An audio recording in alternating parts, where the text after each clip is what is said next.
Isaiah chapter 61. You can turn there. I'm going to read from a different translation, and so you may not have the exact one, but Isaiah chapter number 61. And I'm going to read a few verses of Scripture for you today.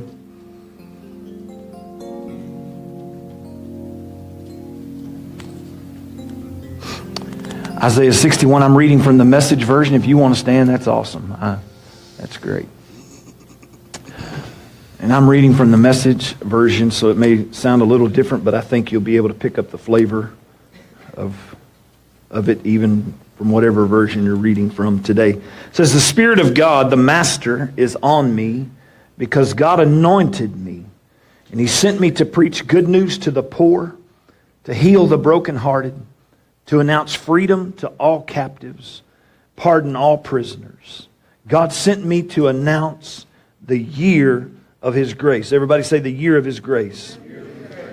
"A celebration of God's destruction of our enemies, and to comfort all who mourn, to care for the needs of all who mourn in Zion, give them bouquets of roses instead of ashes, messages of joy instead of news of doom, a praising heart instead of a languid spirit, to rename them oaks of righteousness, planted by God, to display His glory. They'll rebuild the old ruins, and they'll raise a new city out of the wreckage.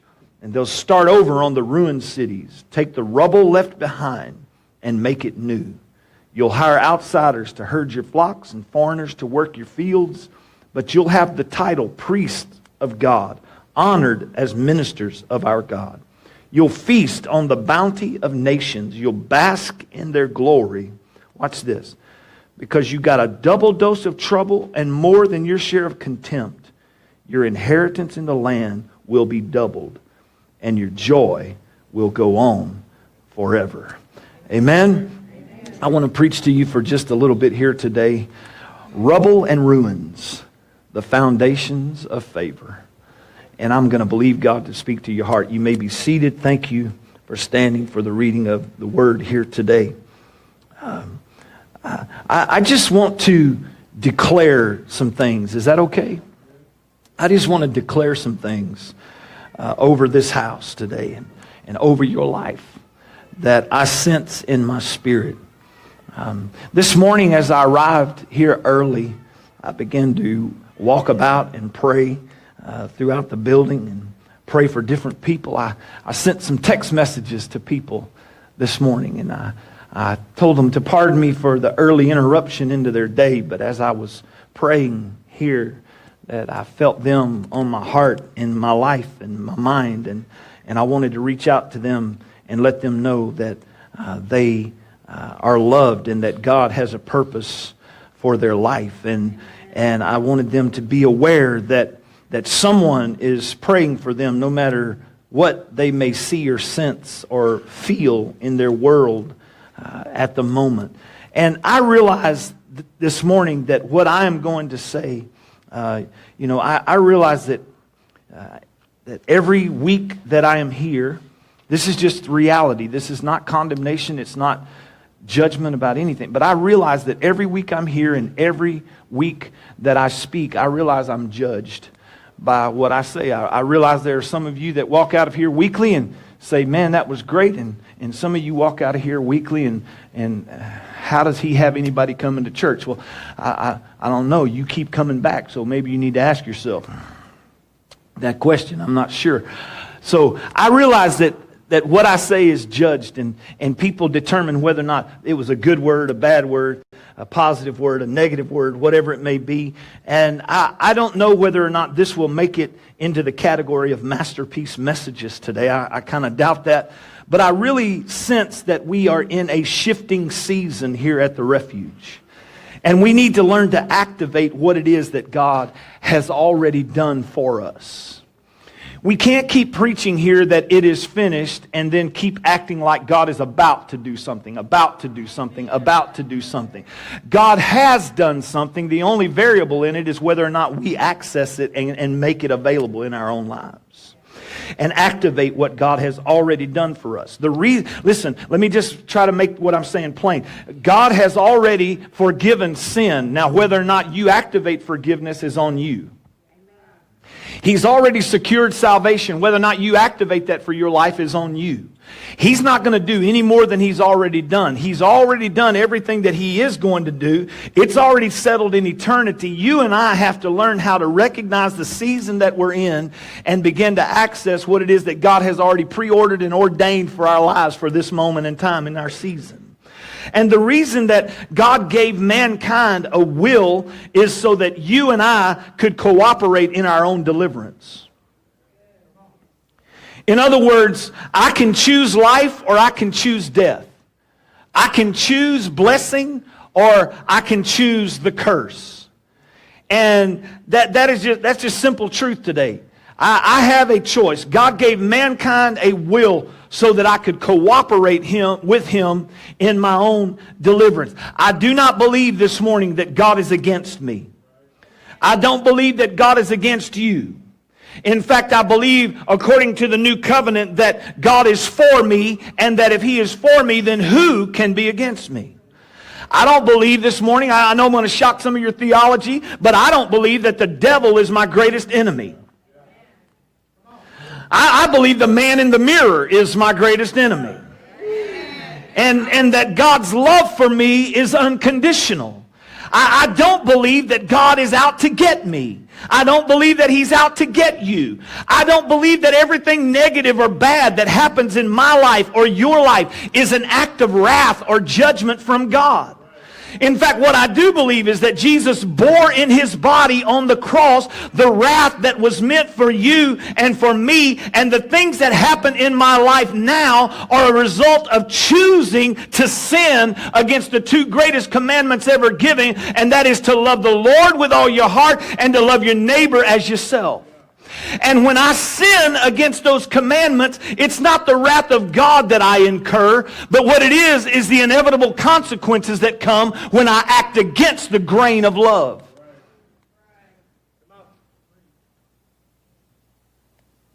You have a choice today.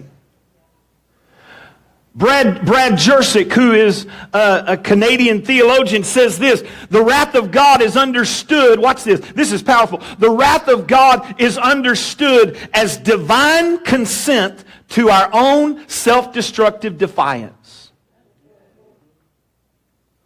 The wrath of God is understood as divine consent to our own self-destructive defiance. When I defy God and choose my own way rather than His, it's not Him acting in retribution toward me. It is the consequences of my choices that begin to rain down in my life. In other words, God is so in love with you that if you choose to self-destruct, He will consent to your choice. But you don't get to blame God when your life turns to rubble and ruins due to your choices. Because He plainly stated to Moses and to the people of Israel, and it's still good for us today, Deuteronomy 30:19, He said, I call heaven and earth as witness today against you, and I've set before you life and death, blessing and cursing. Therefore choose life, that both you and your descendants may live. Choose life, that both you and your descendants may live. So I need to establish this morning that God has a preferred future for you. The will of God for your life is not your destruction. In fact, it's not His will that any should perish. It's amazing how quiet it gets when I get in the Bible. It's not His will that any should perish. In fact, the Scriptures teaches us that. But in order for the ruined places in your life and the places of rubble in your life to experience revival and renewal, you have to recognize that the seasons of your life are shifting. And the writer said in Psalm 102:13, you will arise, talking about God, you will arise and have mercy on Zion, for the time to favor her is now, yet the set time has come now. I want you to pay close attention to what I'm saying to you this morning, because listen to me. I don't have a long word for you, so you're going to have to get this and get it in a hurry. But I believe without doubt that I have a word from God today. I really do. I believe that I've heard God whisper into my spirit and that I have a word from God for more than one person that is in this house today. But I am telling you right up front, it's going to take faith for you to receive what I'm saying, because what I'm preaching doesn't look like anything that you're seeing in your life and your world right now. But we walk by faith and not by sight. And I'm supposed to stand here today and declare for someone's benefit this morning that you are entering the season of God's supernatural favor. See how excited you are about that? And you're not excited about it because you're looking around you and what you see around you doesn't match what I just said. But it's not about what you see around you. It's about what you know and about what you hear by faith. I just read to you this morning from Isaiah 61, the Message version, and he said it's a season of good news for the poor and healing for the brokenhearted. It's messages of joy and not doom, and freedom to those who've been held captive. He said you're about to trade in ashes for beauty. You're about to be renamed strength instead of weakness. New life is going to spring out of the wreckage of the previous seasons of your life, and the ruins and the rubble that you thought had no value are going to be the foundations upon which God begins to build His favor in your life. You are moving out of a season of disruption and into a season of set favor. You're moving out of disruption and into a set time of the favor of God in your life. Galatians chapter 6 and verse number 9, according to the Voice translation of the scripture, says this: may we never tire of doing what is good and right before our Lord, because in His season we shall bring in a great harvest if we can just persist. We don't need to get tired of doing what is good, doing what is right, doing what pleases God, because in His season we shall bring in a great harvest if we can just persist. We've told you many times here recently that the only way you lose in the kingdom is if you quit. That's the only way you come out on the losing end of this thing, is if you quit. And I realize that many of you sitting here today have been in seasons of disruption in your life. You have been in seasons of distraction in your life. And what you look around and see around you right here at this moment does not look like a season of favor. But I take you back to Isaiah 61. He said they will begin to rebuild the cities out of the ruins and the wreckage of what has been. And some of you are going to rebuild things in your life. You're in a season, you are entering into a season of favor where what has been ruined and what has been wrecked and what has been destroyed and what has been taken down, God is saying it is now my time and my season for your life. And on top of the things that you thought could never be used again, I'm going to use the rubble and the ruins in your life to build the foundation of favor. And what I'm going to do in your life, no one will ever be able to destroy or tear down again. God appoints times. He appoints times, but you and I have to recognize times. If I fail to recognize the season I'm in, I can't ever walk into the fullness of what God has purposed in my life. That's why the enemy wants to send distractions and disruptions. Because if you can become preoccupied with what's happening to you, you're going to miss what's been appointed for you.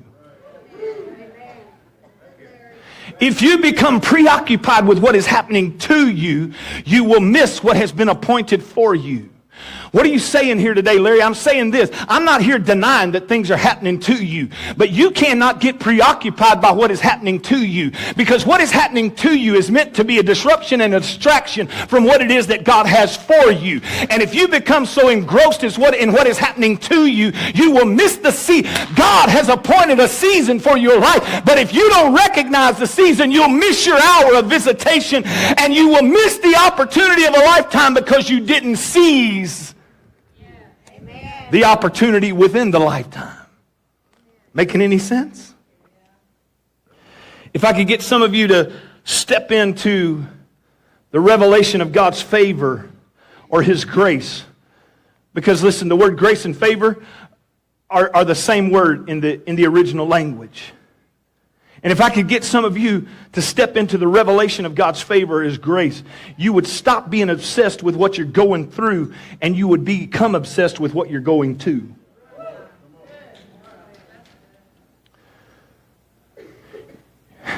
It may feel like hell at the moment.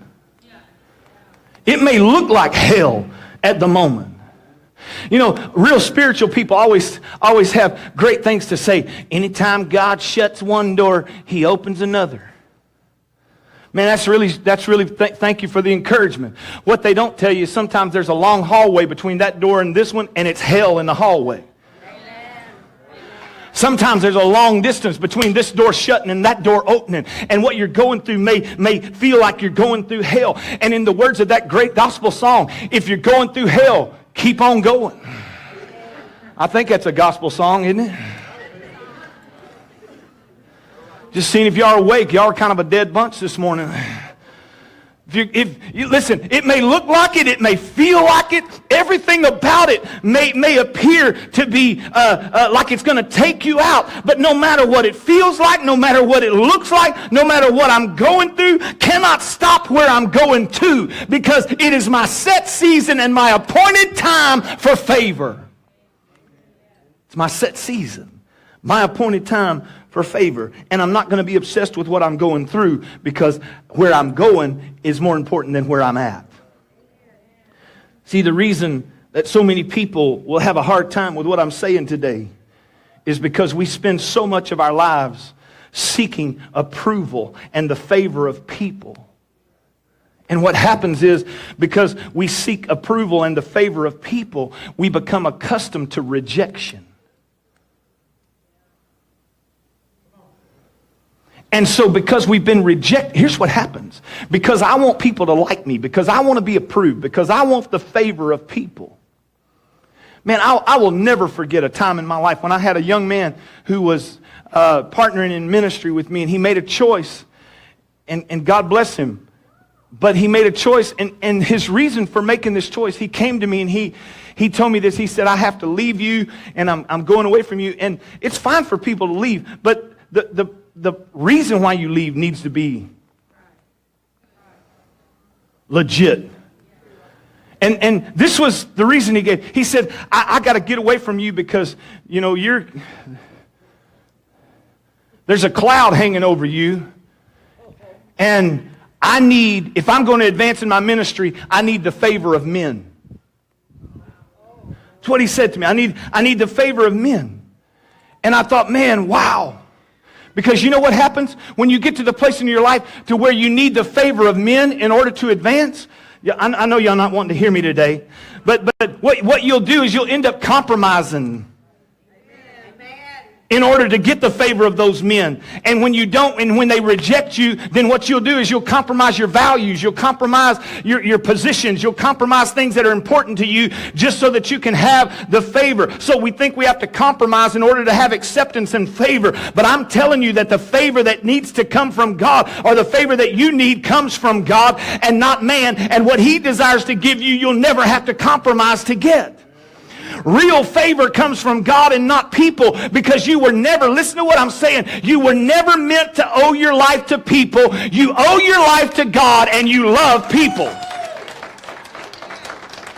You owe your life to God, and you love people. And when you understand where your favor comes from, you'll never allow the size of your dream to be shrunken down to accommodate your critics.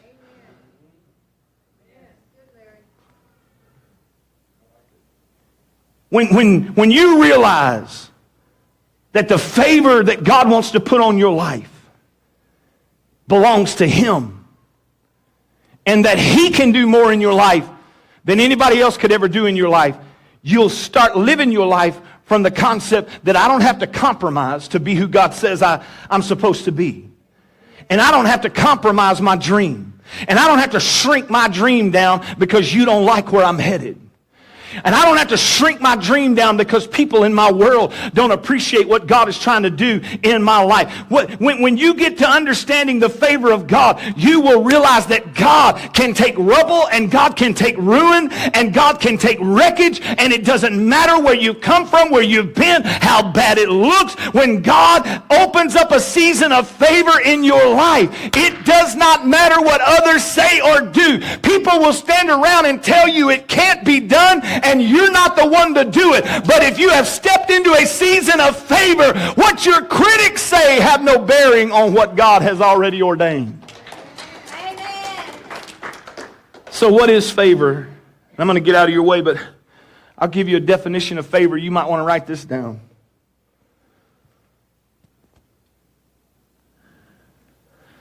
Is this okay today? Here's the definition of favor. Favor is the guarantee of God's presence and the promise of His provision in order to accomplish His purpose.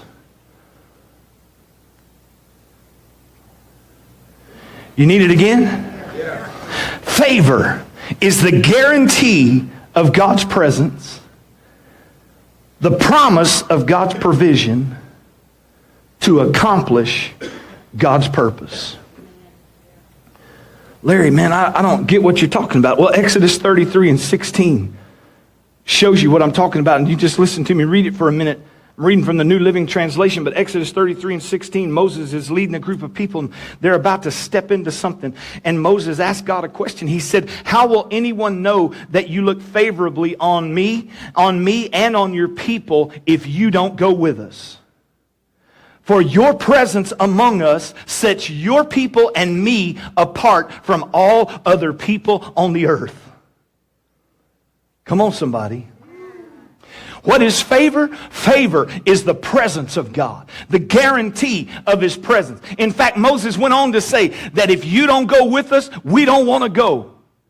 Because the only thing that we have to depend on is your presence. Because we know if we have your presence, we will have your provision. It's His presence that proves favor in our life. Paul said His grace or His favor is sufficient for me. I don't have to be afraid that I won't have what I need for the journey that God has put in front of me. But the provision that He sends to me is not sent to me so that I can seek my own will and my own agenda. But when I get His presence, I get His provision. And the reason I get His provision is so that I can accomplish His purpose for my life. That's when you know you're walking in favor, is when God's presence is there and provision is there and you're fulfilling His purpose in your life. Amen. It's a season of favor. You can't earn favor, but you can activate it. And here are 4 things, and I'm done. 4 things that will activate the favor of God in your life. The first thing that's going to activate the favor of God in your life is radical obedience. Come on, radical obedience. If you want the favor of God in your life, listen to me, Refuge. If the people of this house want the favor of God to be activated on us, through us, in us, with us, then we are going to have to become radically obedient to what it is that God is saying to us. I'm not sure what you're saying, Larry. Okay, let me give you an example. There was a guy in the Old Testament, and his name was Naaman. Come on, there's a lot of movement. Everybody watch me right here. I'll dance or something. There's a guy named Naaman, and Naaman the leper. He was a great man in the kingdom of Babylon. He was a great general in the army in the kingdom of Babylon. He had great potential. He had great possibility. He had great things at his disposal. But he was a leper. Everybody say, but he was a leper. My buddy was a leper. There were some things that hindered his life. And Naaman, he couldn't be all that he should have been because he had this problem in his life. But in Naaman's life was this little Israelite girl who had a connection to a prophet named Elijah. And she began to tell Naaman about this prophet. And she began to say, hey, I think if you could get to the prophet, he could get in touch with my God. And my God could bring about healing in your life. And so Naaman goes and he takes a lot of gifts with him when he goes. And he's going to try to bribe the prophet. But when he gets there, the prophet doesn't even come out of his tent. The prophet sends out the messenger. And the messenger comes out and says to Naaman, we know why you're here. And the prophet is telling me to tell you that if you will go dip yourself in the Jordan River 7 times, you will be healed. And Naaman, who is a very proud man, rises up in indignation. And he takes his chariot, turns it around, and he drives 50 miles back home in a chariot. Think how mad you would be riding 50 miles home, still sick, in a vehicle with wooden wheels. And no shocks. And he gets back home, and he comes in, and I can't believe that does he know who I am? And he goes in.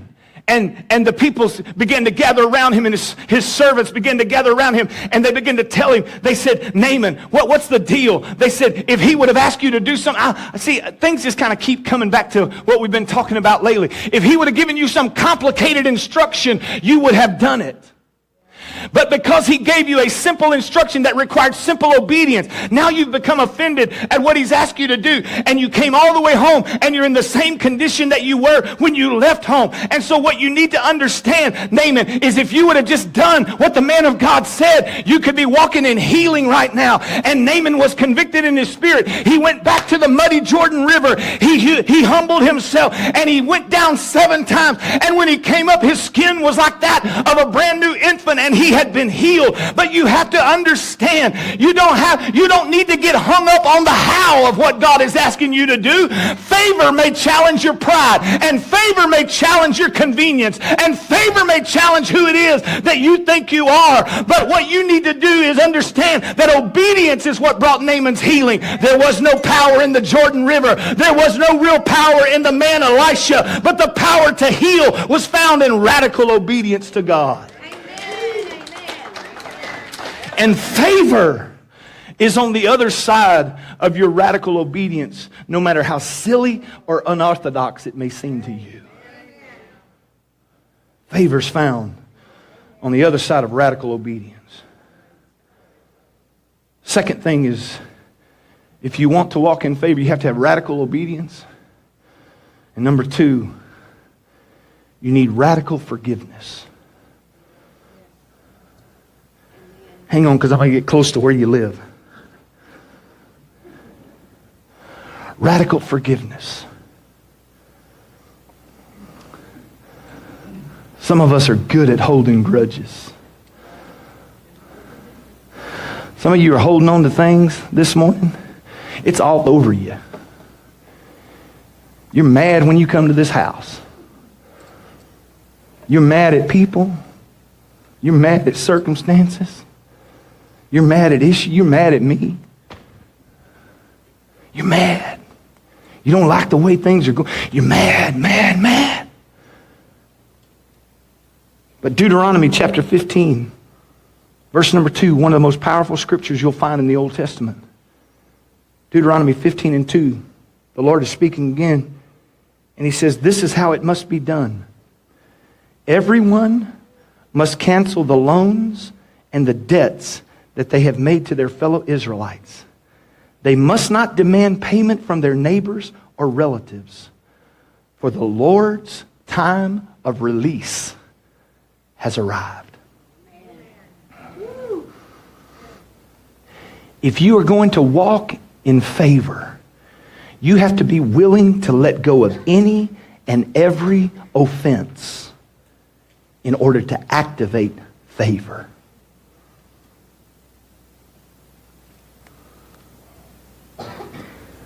I know people owe you. They owe you better than what they gave you. You didn't deserve to be treated that way. You didn't deserve to be disrespected. You didn't deserve to be abused. You didn't deserve to be abandoned. You didn't deserve to be cheated on. You didn't deserve to be lied to. They owe you. I get that. People owe you. But do you realize that you also owed a debt that you couldn't pay? You owed a debt you couldn't pay, and Jesus paid a debt that he didn't owe. And if you're going to activate the favor of God in your life and rebuild the broken down places and receive beauty for ashes, then you're going to have to be willing to radically forgive. You've got to stop demanding payment and let it go, because it's the season of the Lord's release. And until you release people, he can't release favor into your life. You don't know, Larry. You don't know how it is. You don't know who I'm dealing with. You don't know how hard they have been on me. You don't know this. You don't know that.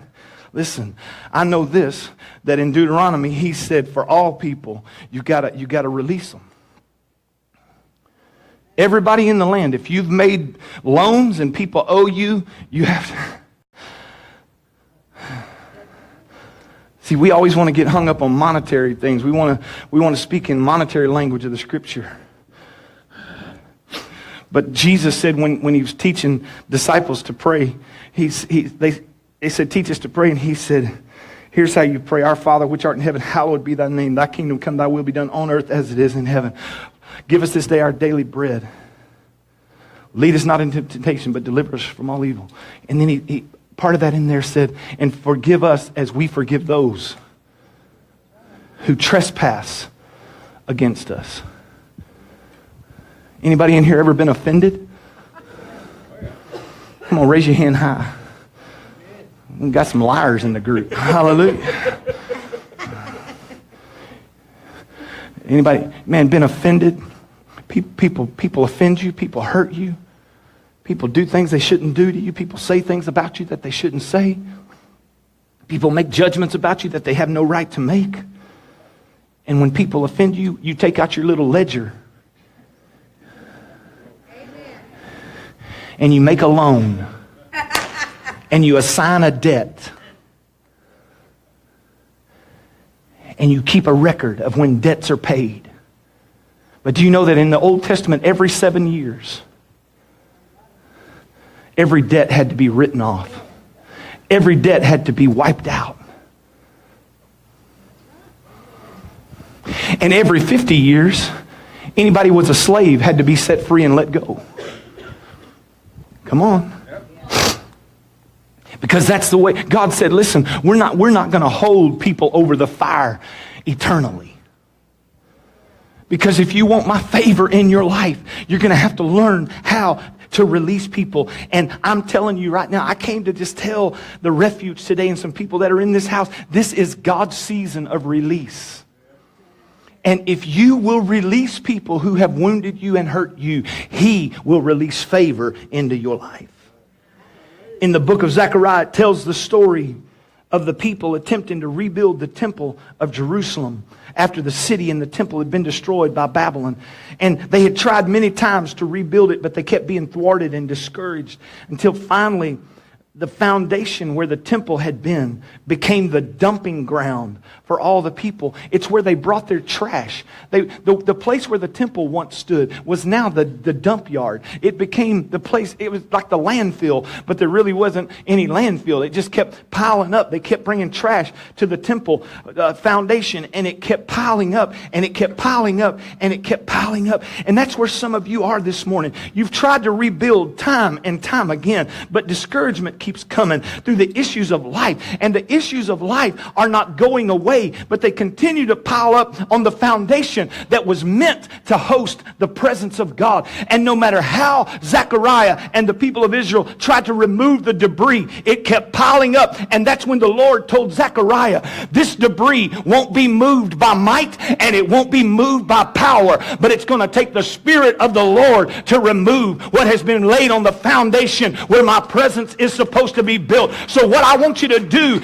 Zechariah, is I want you to walk out there to where that mountain of trash is. It had become a mountain of trash. He said, I want you to walk out there to where that trash is, and I want you to stand in front of it, and I want you to cry, grace, grace. Y'all not hearing me today? He said, I want you to walk to the place that was meant for my presence that is now holding trash.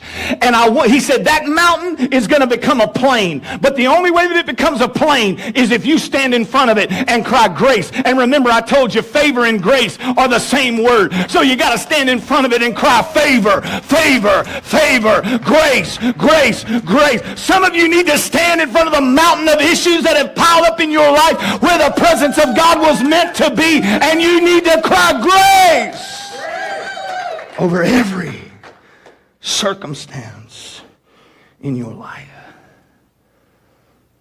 No matter what's in your way this morning. Some of you need to extend forgiveness and shout grace, grace. Because God told Zechariah, when you shout grace, the mountain will become a plain. You got to have radical obedience. You have to have radical forgiveness. Number 3, you have to have radical humility. Come on, you got to have radical humility. In a world of self-promotion, the Word of God is still the guiding truth. And 1 Peter 5 and 6 says, so humble yourselves under the mighty power of God, and at the right time, He will lift you to honor. Humble yourself under the mighty power of God, and at the right time, He is going to lift you to honor. Listen, we live in a world that is self-promoting and self-loving and wants to do everything it can to promote themselves. But I'm going to tell you, if you want to change the narrative of our world, it's going to take some people who have radical humility. And will say, hey, this doesn't have to be about me. Come on. It doesn't have to be about me. This doesn't have to be about what I want. This has to be about what He wants. Is anybody in the house with me today? It has to be about, see, because, why do you say that, Larry? Because the Word of God, Proverbs 3:34, says the Lord mocks the mockers, but is gracious to the humble. He gives favor to those who are humble. You still with me?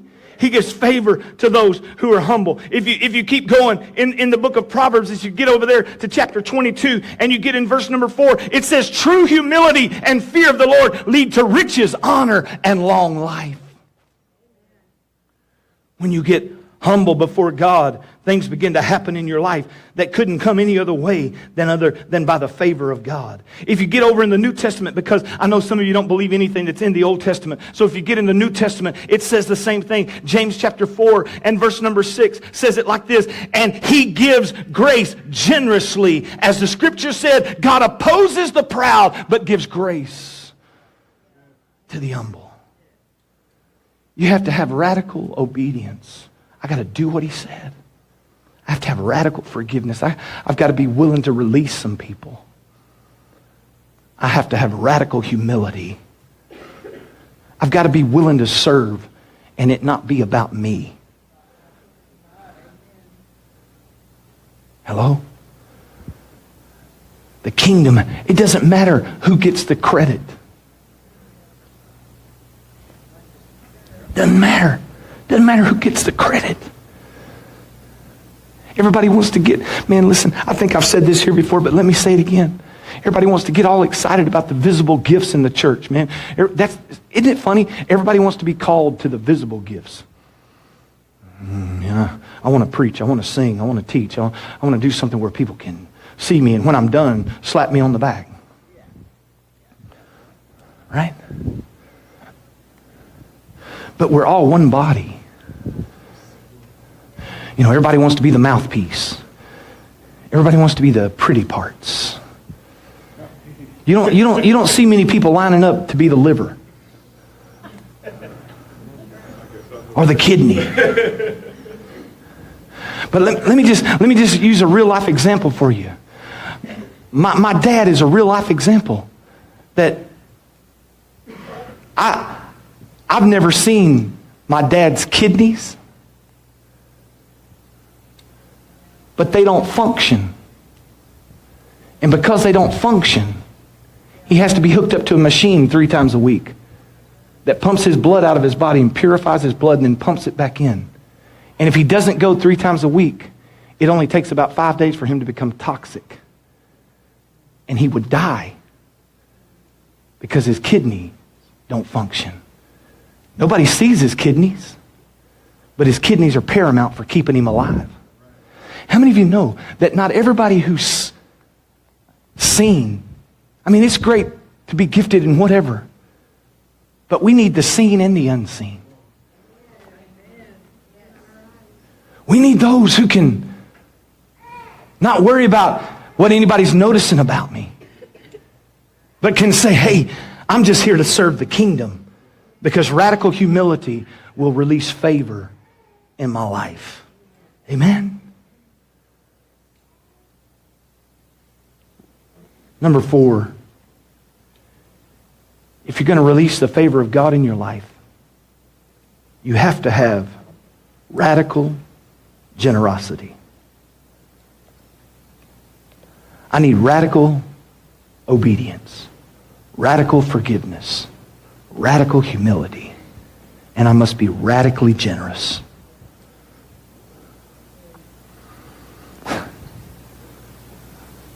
I'm closing today. I told you this would take faith today to receive what I'm saying. But Genesis chapter 26 says that Isaac sowed his seed in the middle of a famine. Now look, how many of you know that when things are lean at your house, it's hard to give? Come on. It's hard to give. I have people tell me all the time, we can't afford to give to the kingdom of God. Okay? Because see, when it's tight, isn't it amazing? When it's tight, the first thing that gets cut in our budget is the kingdom. Right? Man, it's really quiet in here today. Nobody's...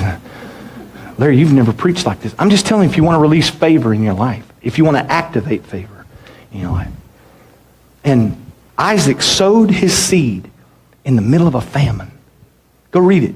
Genesis 26. He sowed his seed in the middle of a famine. And if you keep on reading, it'll tell you that in that same year, Isaac reaped 100-fold.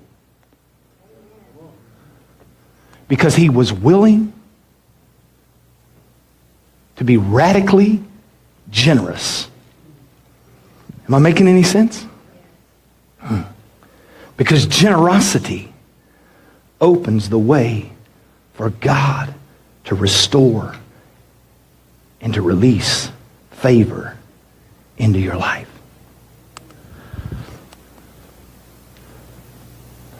I knew it. I knew it, man. I knew Larry'd get around to that. I knew he'd become a televangelist sooner or later. Listen. Here's what I'm trying to tell you.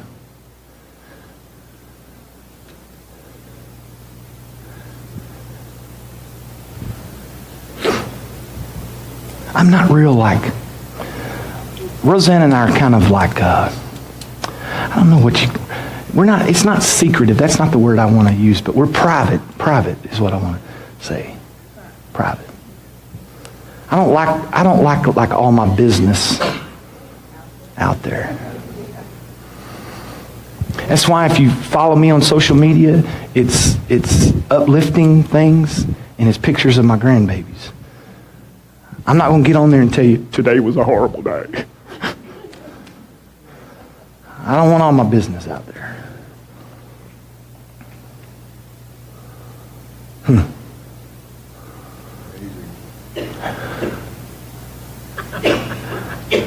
I got mad at the popo this week.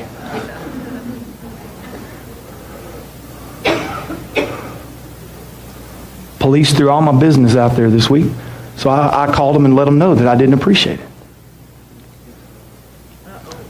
And I don't appreciate you giving my personal cell phone number to the news media.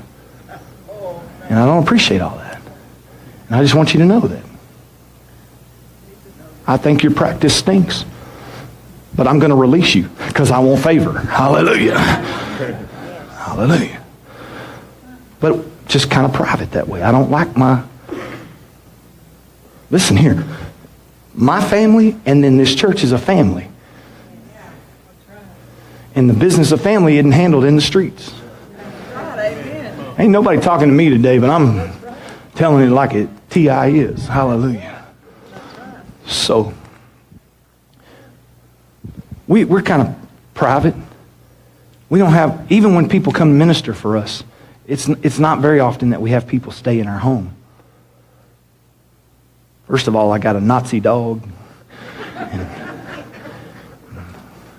he's kind of getting delivered. But we're just, it's always kind of just been one of those, it's like it's not comfortable. You know what I'm saying? And, but this past year, 2017, we made a decision to open our home. Chuck, I'm kind of ringing or something. I'm in a barrel, if you can help me, man. But we made a decision to open our home. And when I opened my home and I was willing to be uncomfortable for a period of time, I can't even begin to tell you how that when Roseanne and I we've always felt like we've been generous. We give. We give. We give over and above, and we give. But sometimes when it comes to our time or our space, because how many of you know you can throw money at something, it's not the same as giving yourself to it.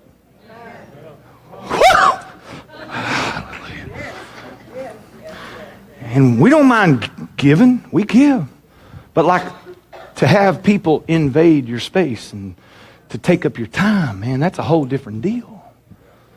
And we opened our home, and I can't even begin to tell you that when we opened our home and decided to be generous in a different way, I can't even begin to tell you the things that have come into our life because of radical generosity. Am I making any sense here? And when we begin to do that, listen, God has opened so many doors in my life. 2 years ago, I got a prophecy over my life that, and I came back home and I kind of laughed because this prophecy came over my life and it says that God is going to open the nations to you. And I'm like,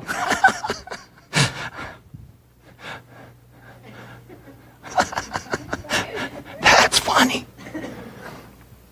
That's funny. But when I opened my doors this year to our friend from Uganda, let me tell you what began to come out of that. Not only are we taking a team back, we're taking 13 people back to Uganda with us.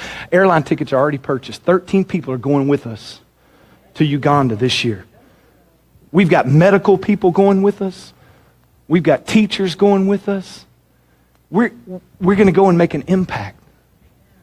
But now then, listen, because of all of that, now then, a door is open, and in October, I'm going to be going to India. And James Cato and I are going to do mission work in India in October. And I sat this week and I began to realize the things that are coming to pass in my life are because I got to a place in my life where I was willing to recognize my moment and to recognize my time and to understand that favor's being released into my life. I know you need to go. What are you saying, Larry? I'm saying when you can start being generous. The Bible says this, and we've always taken it one way, but the proverb says this, that a man's gift will make room for him. We always Think of that as like my gift to speak or my talent. And it does mean all of that. But how many of you understand that that was written by Solomon? Proverbs was written by Solomon. And Solomon was a king. And Solomon understood protocol. And Solomon knew that when people came to visit him, they didn't come empty-handed. They brought gifts. And their gifts opened access to him. A man's gift, what you are willing to give, will make room for favor in your life. How do you, Larry, come on, Leland, I'm done. Thank you, sir. How do you know that? Because it's replete in the scripture. Joseph was in prison and got invited to come and to interpret a dream for Pharaoh. And you know what Joseph did? The first thing, Brother Alex, that Joseph did when he knew he was going to see Pharaoh was he got up and shaved and took a bath. You know why? Because only Israelite men wore beards in that time. Egyptian men didn't wear beards. He knew that it would be against protocol to go in to see Pharaoh with a beard on his face. And so what he did was he came in line with protocol, got himself ready, and walked in and made preparation to where he could have favor when he got in. Scripture says that Esther prepared herself to go in and see the king. She got up and put perfume on, did her hair and her makeup, and made herself presentable. Because you know, during that time, if you came uninvited to the king, you could be put to death. And the only way you know you'd been accepted was when you walked in the room that the king extended his scepter to you, you knew. And when Esther walked in the room, made up and beautiful, smelling good, and walking according to protocol, the king extended a scepter. And Esther walked in, made her plea to the king, and saved an entire nation of people. She found favor. Am I making any sense here? Amen. She found favor because of what she was willing to give. And I don't really know who all's paid attention to me today and who hadn't. But I'm telling you on this Sunday morning that the refuge is in a shift. People in this house are in a shift. And some of you have been so preoccupied with what you're going through that you've lost sight of where you're going to. And God is saying to you that I'm ready. It's my season of release. And if you're ready to be radically obedient, radically humble, radically forgiven and forgiving, and radically generous, it's going to activate my presence into your life. And when my presence is there, my provision is there. And when my provision comes, it'll empower you to fulfill my purpose. So I'm not sure who I'm speaking to today. But as you stand all across this building on this morning,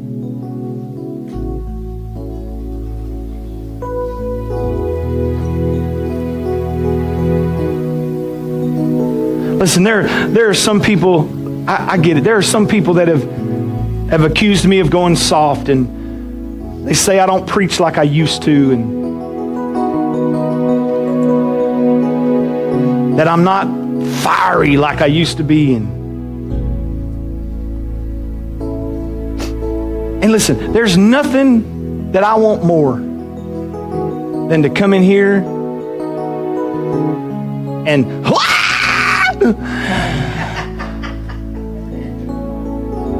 and I can still do it.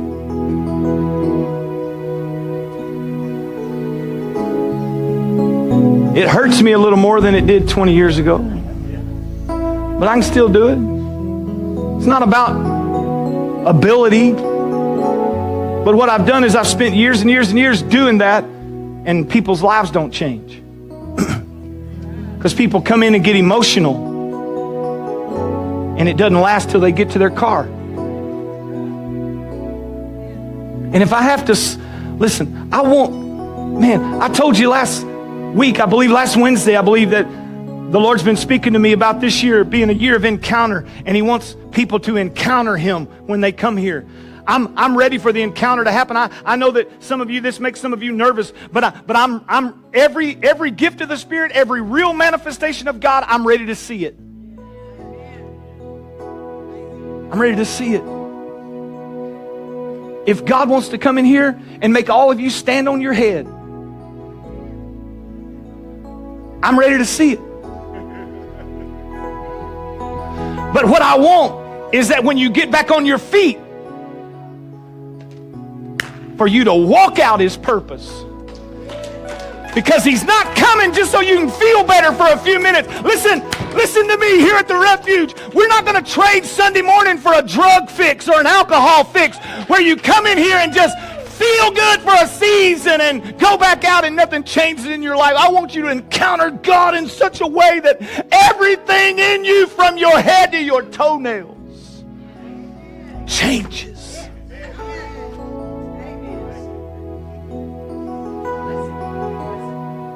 It's His season of favor.